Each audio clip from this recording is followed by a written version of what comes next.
Welcome to the Sur-thrival Guide podcast, a short series of daily impactful episodes full of ideas and tips on how to thrive in survival mode during the corona crisis. Every weekday, with the help of a special guest expert, we'll be exploring different tools to add to your Sur-thrival toolkit. So strap yourselves in and get ready to be inspired as we show you the way to Sur-thrival.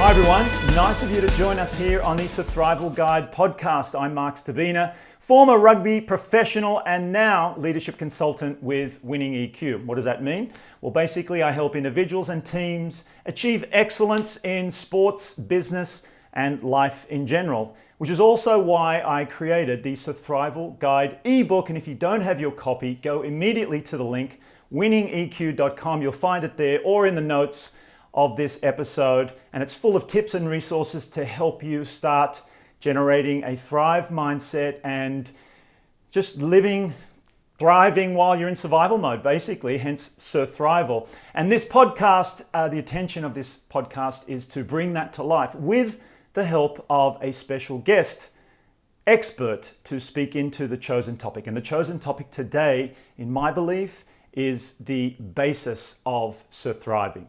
Mindsetting is what we're going to talk about today.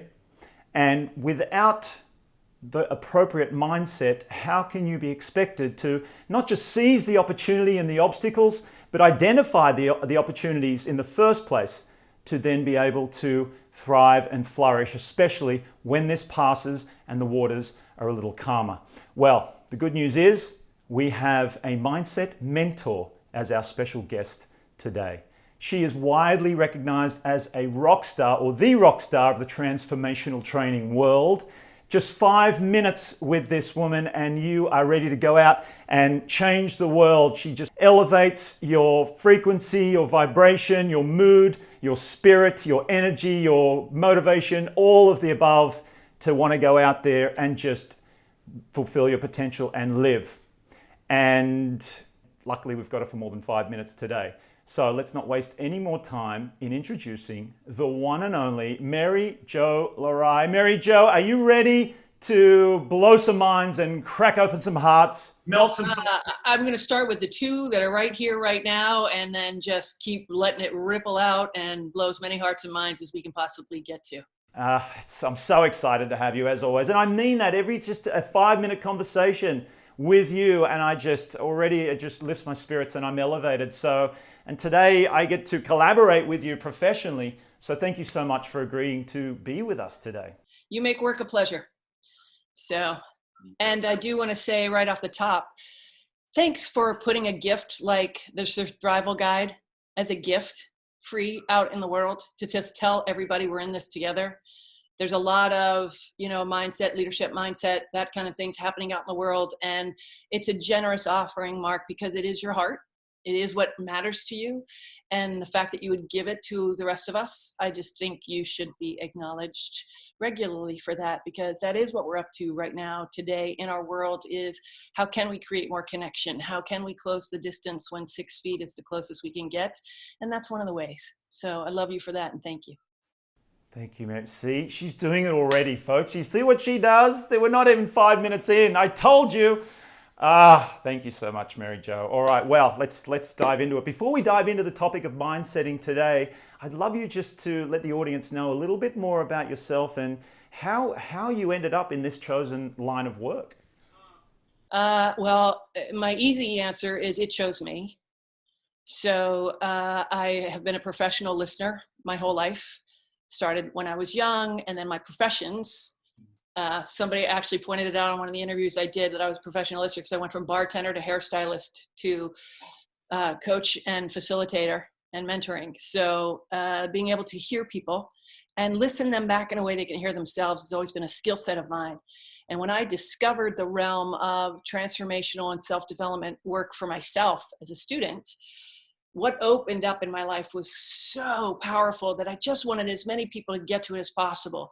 And I really just rolled right into volunteering, supporting organizations, getting out there, and pretty soon what was a vocation actually became a profession. So now it's what I actually do for a living. Isn't that, again, that's inspiration for everyone out there, that you led with your heart. So that was wanting to help as many people as possible. You have a gift already in empathy and just being able to hear people and listen and really know what they need and wanting to give that to them. And then it just became a profession. Whereas I believe so many people choose professions, they choose maybe the outcome first. They choose the status, the recognition, the money, the salary, whatever it is first, and then try and fill in the gaps. Yeah, and talk about mindset, because there's also an underbelly to, should vocations be paid? I had to go through my own kind of walk in the dark with just me to get to my own truth around that, because felt like such a divine gift. Is it responsible to not just simply give it outward, and then really kind of getting to, well, actually creating my success, my personal, financial, professional success through my vocation is one of the things I can bring to experiences with groups and individuals is, yeah, of course. Of course. Thank you. That's beautiful.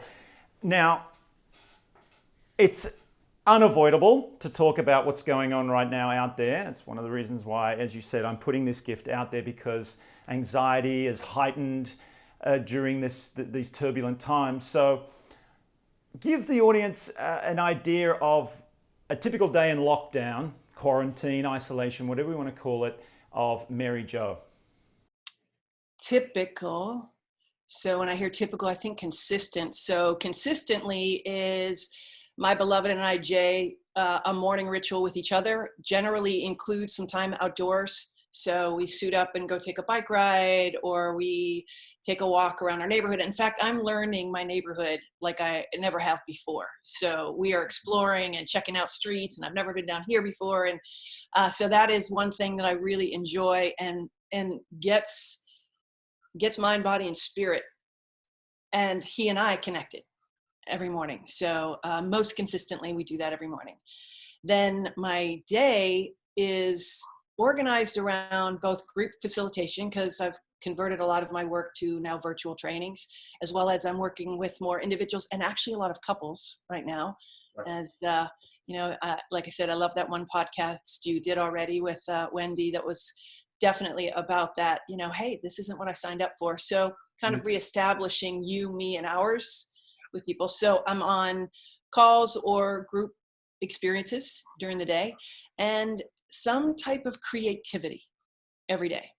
So whether it's in the kitchen, I shared with you, I made my first shepherd's pie, which by the way, went great according to those I shared it with. And or something artistic, or something that just has me feel like I am creating something, because it does feel like that for me is one of the differences between thrival and survival is, am I being creative? Meaning I'm creating something, not just getting by. So that's something that's important to me. And then my own personal practices with spirit, mind, body, and spirit harmonization that I do every day. And then some gratitude. That sounds like an awesome day. That sounds like a wonderful day. And I just want to echo your words about the ritual in the morning. I talk about that in the ebook, the importance of having a morning ritual. Can you speak into that a little bit more? Why just having those activities, particularly in the morning, is important to set your day up for a win? Well, that's just it. Yeah. Why would I set out sailing without being clear where my rudder was going? Then I'm just kind of at the mercy of the winds and the sea. So I think that morning ritual, and my mentor, Krista Petty, as you know, she calls it her hour of power. So there's a lot of way to language that, but whatever would have me stand in what really matters to me, so that my actions in the day, I'm remembering what I want those to align to.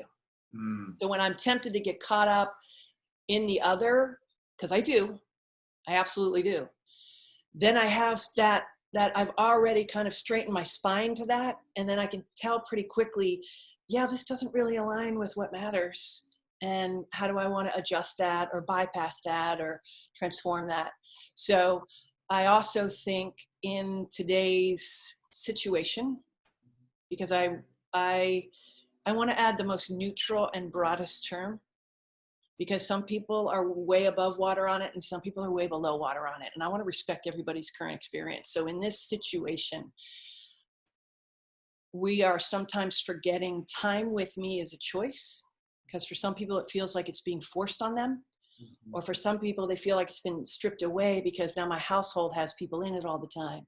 So that little bit of time that I choose me in some way, shape, or form is taking care of myself as a resource. Just the action of choosing that practice already starts to reinforce that. And then that is who's facing my day. Thank you. We touched on that yesterday when we had a conversation, didn't we? And just again, back to why I call this Sur-thrival. There's an expression out there in the motivational world, most of us have heard it, is thrive, not just survive or instead of survive, indicating that a survive kind of mindset means that you're not fulfilling your potential, you're not really growing, and you're not choosing powerfully to live life to its fullest. So I wanted to honor, like you said, be it neutral and not downplay the seriousness for many people of this situation, as you call it, and honor that, yes, some people are in, most of us, in fact, in some way are in survival mode. Our survival instincts are kicking in. So the reptilian brain has been triggered big time. Big time. In fact, one of the workshops I do is called Navigating Anxiety, and I walk people through the brain patterning, because our alarms have been they've been sounded. Yeah. And I've been with people that are on the front lines in emergency rooms, and I've been on people that are quarantining in the mountains. So it really, everybody on some way, shape, or form has had that trigger. And like I said, I really do want to honor, there are some people that are finding this a really prolific time. And there's some people that are mourning loved ones that they've lost in this time. So that global experience, it's whatever each individual's is, should be welcome. Thank you. I may be asking you to repeat yourself with this question, but you always have such a profound and fascinating view of the world and human behavior in general. So during this pandemic, this situation, in your observations, is there any standout observation that on both the light and the darkness of this pandemic that you can share with us? I'll start with the shadowy side, the darkness side. Some people call it comparative suffering, and I call it competitive suffering. Is one of the shadowy bits. Yeah. How bad do I have it? And then I have to justify how bad I have it, or that kind of that comes from that fear. So fear without self-awareness can be really polarizing. And when people's protective modes go up, and again, read the brain science on it, what actually the brain downloads when our fear has been triggered is anger, because that's the best protection when there's something to be afraid of. So people are angry and they don't know quite where to put it.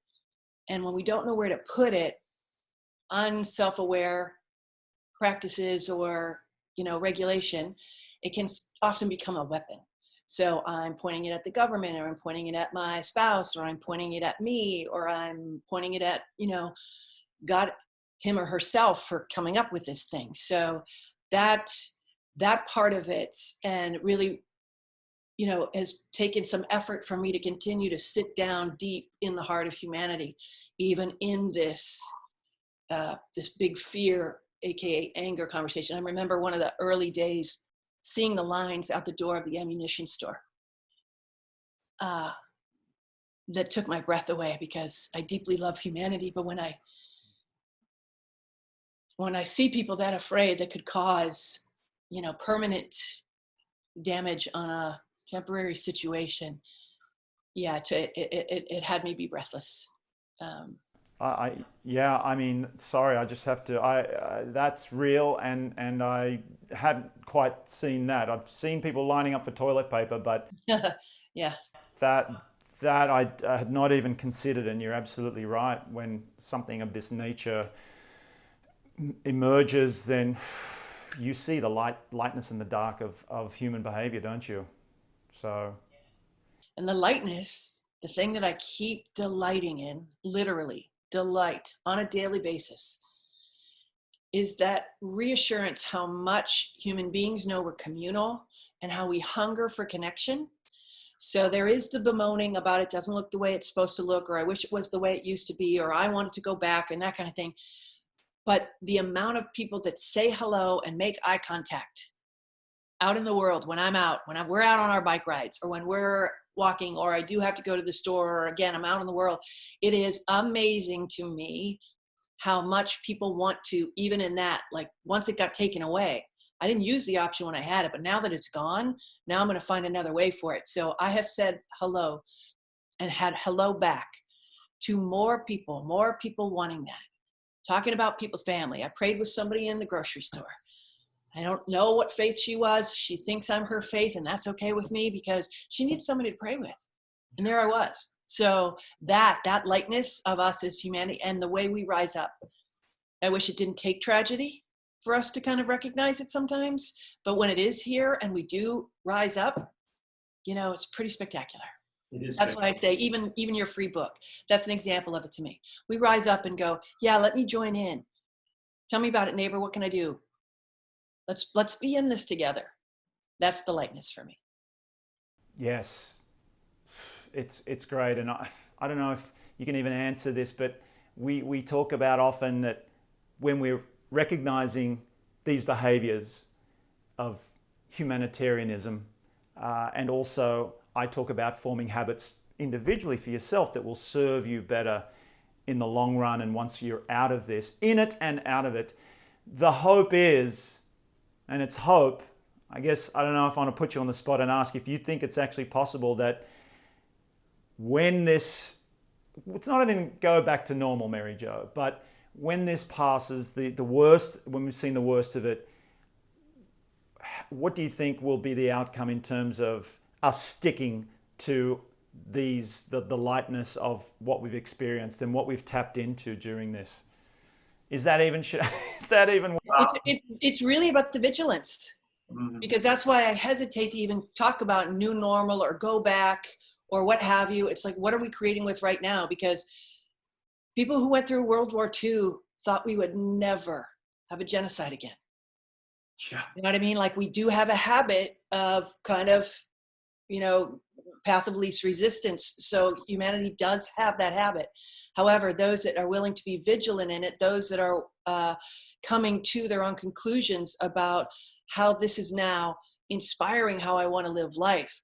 I'm going to speak right to you. If that's you, if you're out there right now and you are seeing a possibility in any of this, perhaps in the closeness you're having with your family right now, or how important it is for you to recognize what is a need versus what is a want, or whatever's opening for you in this, make some notes right now so that when the routine starts to become automatic and you have forgotten, that you have a note somewhere from yourself that says, oh, I will never forget how important this was. So that you can forget without needing another tragedy to remind you. Write yourself a note, because the vigilance of living that, the preciousness of that, it does require some effort. Yeah. Thanks for that. You always have some great practical takeaways in your teachings constantly, which I'm going to ask you for a few more as we wrap up toward the end. But right in the meat of this topic, mind setting, in my book, can I just say I love we're making a verb. Is it? I should have checked. I think it's new. I don't think mind setting's out there. Well, mindset itself, it's just the noun is what most people talk about. It's the firm, the concrete. It's the already established. In fact, it's I think the wording in one of the definitions I looked up was about it's the established attitudes held by someone or a group, but usually by an individual. So the mindset is established, aka choice, and then it's held, aka held on to, and set. So when you and I started talking about mind setting, like even that, like there's something about the ing that starts to add some carbonation to it. Like it's the process. Yeah, it's actually happening. It's not finite. Yes. It's evolving. So a mind setting as a practice keeps me in the present tense. Instead of having a mindset, we are mind setting. Am I mind setting right now, or am I counting on the mindset I made a week ago, a month ago, a year ago? Right. Even the word set, just as you're saying that, the word set just carries a real absolute, doesn't it? And finite, as you said. Whereas the ing, we're onto something. All right. Gives me a zing, baby. The mind setting gives you a zing. So let's talk about that a little bit more. Let's zing, zing about the zing.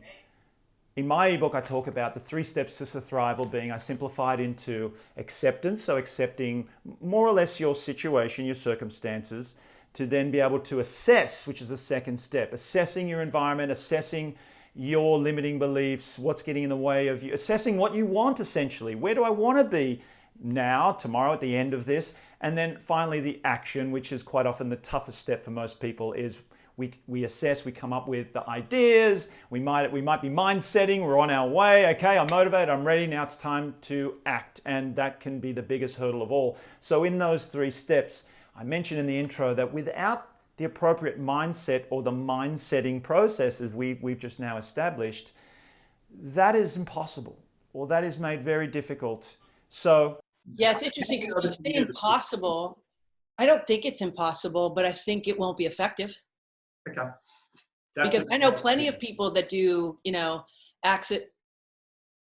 acceptance, assessment and action. In fact, I know a lot of people that do action before they've done the assessment or the acceptance and end up burning out, or, high amount of efforts and low results. So if I am not responsible about the mind setting, and again, even checking in, have I gotten set like cement?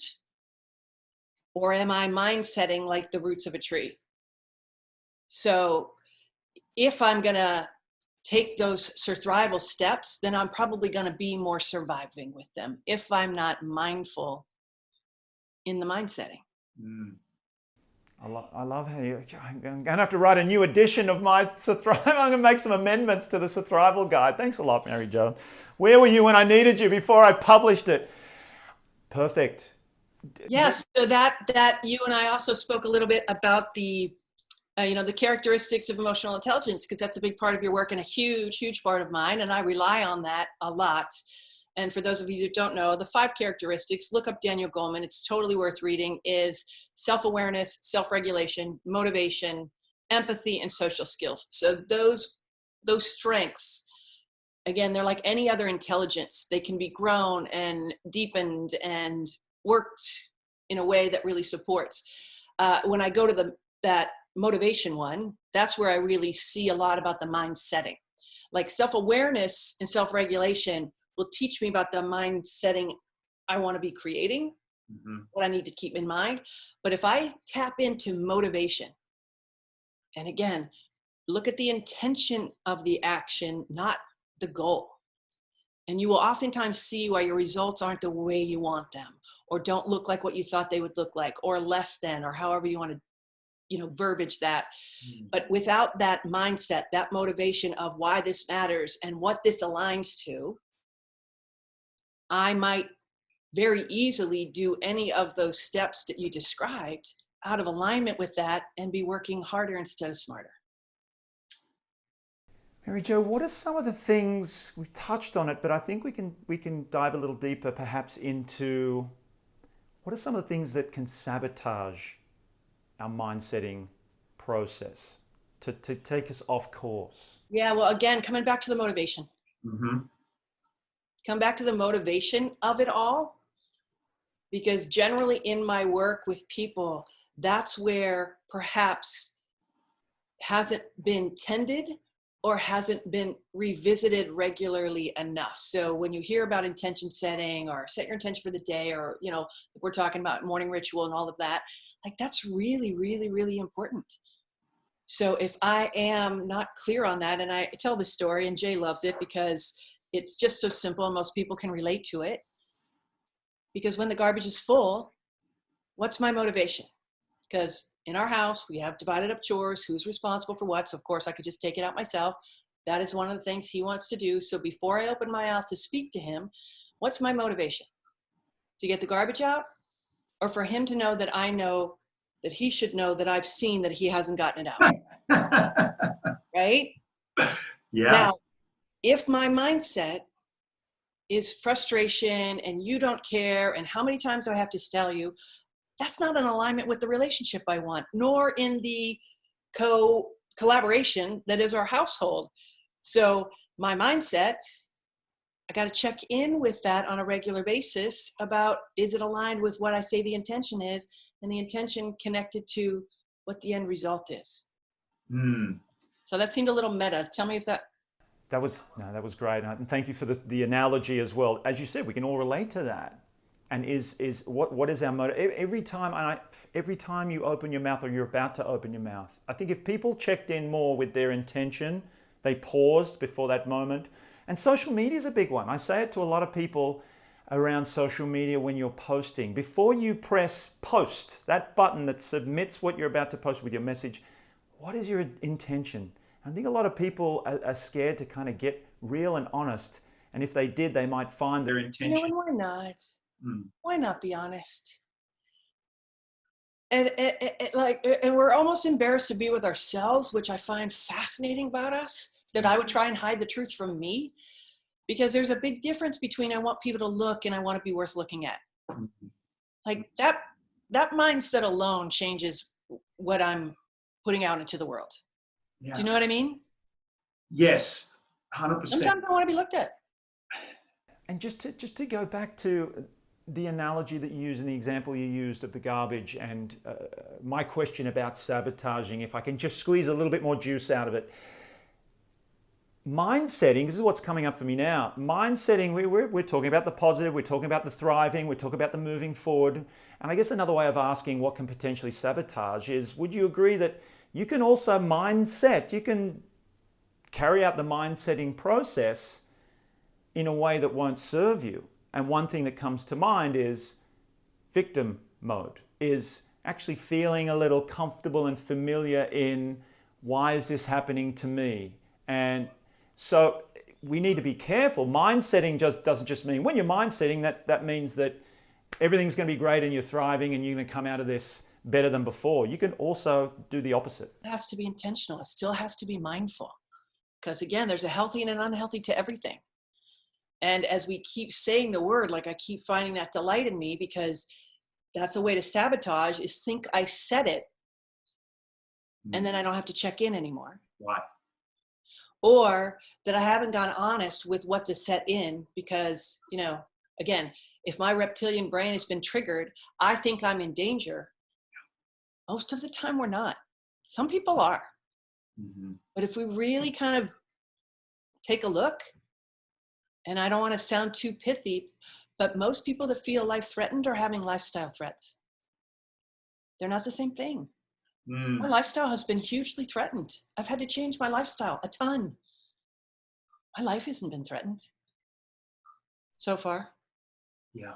Because I've actually been able to stay healthy, and through the grace of whatever powers that be and the precautionary steps and how I'm living life, but I'm also very committed to living my life. So even that, if my mindset to my hot zone in my house, where stuff comes in and how I do my groceries and where I wash my hands, and, my mindset is sing when I wash my hands. Watch Will Ferrell's video. It's hilarious. Okay. Songs you can sing while you're washing your hands. That's a mindset. This is what I have to do. Poor me. I can't believe I have to wash my hands this often. I can't believe this disease is happening. Who made this happen? Who do we blame? Versus, hey, I get to sing for 20 seconds. That's a mindset. It's a choice. And it stays present tense. So I'm really excited that we've started this to keep reminding me, mind setting is this moment, the one we're in right now. Check in. Is it working with what I ultimately want? And I do want to say a second thing while it's here in my mind, because I may lose it, is a sabotage is if I'm not paying attention that my day-to-day aligns with my bigger vision. Like the mindset has to be aligned in some way, shape, or form. So even for those of us that are slowing down right now, or have just talking to a group of women today about that, like the guilt over slowing down. Well, depends on what the rest is for, or what the slowing down is for. Because it, again, can be just as productive and vital as being out there making it happen. Mm. Mindsetting. And while it's in my brain, I want to add to what you were saying before, because it is such an important distinction to make. Threatened lifestyle versus threatened life. Yeah. A threat to our life. And I believe that is to help people overcome fear, which is a mindset, which is what we hear, and scarcity and fear. We talk about it all the time with this current situation. So I think if we can check in with that distinction. It's a very important tool, and I use it with clients all the time. Ask that question. Is it life-threatening or lifestyle-threatening? Because now I have a better gauge about the energy and the mindset I want to address it. Because if it's lifestyle threatening and that matters to you and you want to take some action, great. Do it. But recognize your life isn't being threatened, so that energy isn't going to serve creating the lifestyle you want in order to have the life you want. Does that make sense? Of course. Everything you say makes sense, Mary Jo. Stop asking if it makes sense. You know it does. Listen. Like I said, I hear it in here, and then as I hear it come out, I go, I want to make sure I'm listening, you're listening, and all of our listenings. Thank you. Then that's your emotional intelligence out there for everyone to see. I'm conscious of the time, and I know you have a coaching call very soon. So if we can wrap up, I know that our audience has probably pages and pages of notes already from all the golden nuggets you've been dropping on us. Is there a quick fire 3 to 5 steps or actions that people out there listening and watching can do immediately to kickstart their mind setting for Sur-thrival? Sure. I keep calling it your core routine. So not your routine, your core routine. Like knowing that you've had to accommodate different things. We've lost our outside parameters for our routines. So it's important to not be victimized by the lack of exterior structure. That's just letting us know that we haven't been doing work on our interior structure. So we need that to come from within, so that routine is actually serving you, not just biding your time, or again, the mindset around that. So that routine, that making sure there's time for you to connect with you and pay attention to what matters to you. So that level of routine. Another thing I've been working with a lot of people is permission for emotion. We're experiencing a lot of emotions right now, and there is a real value in giving in the feelings realm. Feelings are real because they're feelings and they feel real. Now, in reality, not always lining up. Like, again, I feel fearful even though I'm not actually being threatened, but it feels real. So if I tell myself, or somebody else tells me, calm down, there's nothing to be afraid of, that emotional part of me goes, but it's real. And then it kind of takes root. So I've been walking people through that, like a little bit of permission for feeling the feelings, to hear the truth or the wisdom or whatever needs to be revealed by you, so that part of you can be tended. And then the proactive, here's what I'm actually creating. And the challenge I'm going to offer everybody is, what do you want to have at the end of this? Because we don't know how long it's going to last, AKA like life. So what do you want to have at the end of this? Do you want your house to be painted? Do you want your kids you want to know your kids better? Do you want to have your book finished? And if you don't, if you just want to be more rested, if you want to have, see what you look like with gray roots, like whatever it is, but choose it instead of pausing until things go back to normal. What do you want to have at the end? Like, give yourself that, ask yourself that question, and then see what you can apply that to today, so that you feel like, again, my day-to-day is aligning with my bigger vision. So that's, I think, 3. Yes. 3. Okay. Among all the others, thank you. That is a great way to cap things off. So how can we support you? Do this with me. Hand over your own heart. Right or left? What do you like doing? Whichever one you want. Okay. And just feel the temperature of your own hand permeate your skin. Craving touch. It's called skin hungry or touch hunger. It's a real thing. And in this day, in this situation, I'm encouraging people to learn the value of your own touch. That you can send love into your own heart. You can send spirit into your own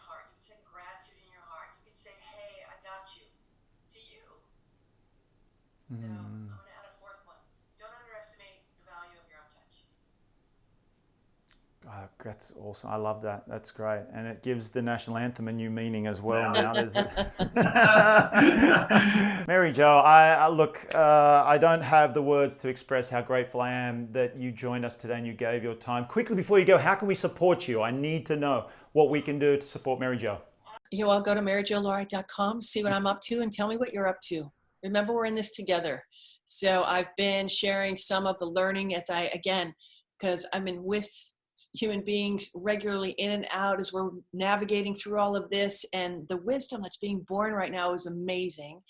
You're amazing. Everyone's amazing. So let's be with this together so that we're still tending that. So come find me, tell me what you're up to, and let's be in this together. Wonderful. Thank you so much. You're incredible. Mary Jo, go get them. Go do your coaching call and continue, please, just pumping out the immense value that you do out into the world. Thank you, sir. You too. Mary Jo Lorei. Well, that's it, folks. I mean, is it just me or did that absolutely fly by? It always does with this woman. She is incredible. I feel energized like I knew I would. And please visit. I've got all her handles and her website. If you're an individual, a couple, in a relationship, a team, an organization, a business leader, reach out to her for some coaching straight away.